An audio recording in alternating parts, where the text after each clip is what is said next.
I knew when I first got into recovery and I got my first place that it was going to be a little bit of a challenge because I was still, within my first year and wasn't very established.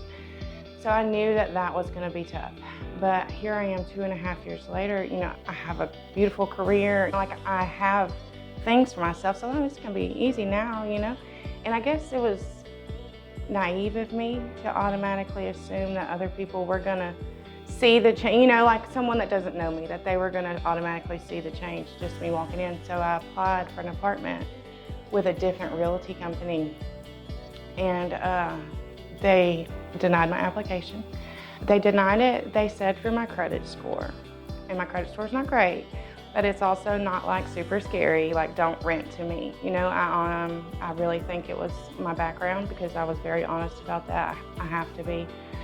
And so I just felt so defeated, and it just really reminded me of how hard it is for someone who is in recovery and who is trying to rebuild their life. Like the decisions I made 2.5 years ago are still affecting me today.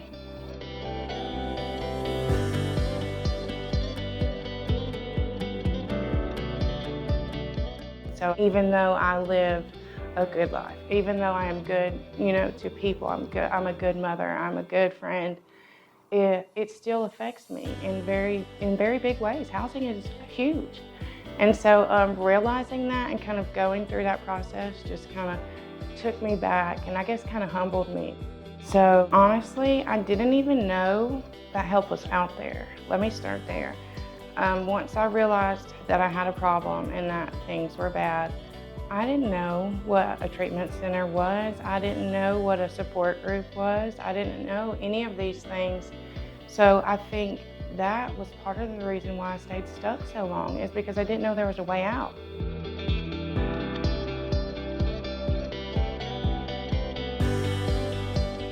I had just accepted like this is it. And once I did find that there was, these kind of places and these kind of things you can get involved in, I did have a big barrier once the kids were not in my custody. That limited me to a lot of resources. A lot of places they're all for the mom and rebuilding when the mom has custody and offering this and this. But the moms that no longer have custody, they kind of get pushed to the side, and they're already in a very vulnerable place, or for me, I was. And so to have some doors kind of closed on me, or literally being told like you will be moved to the back of the list, that was really tough, and it just kind of rubbed salt in that wound. I was already hurting. And so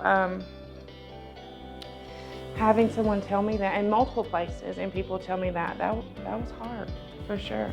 What I found once I entered recovery is the recovery community as a whole wants to love on you, and so most places that I went, once I decided to kind of shift my life, people were welcoming with open arms, no judgment, and I really couldn't even name just like one thing.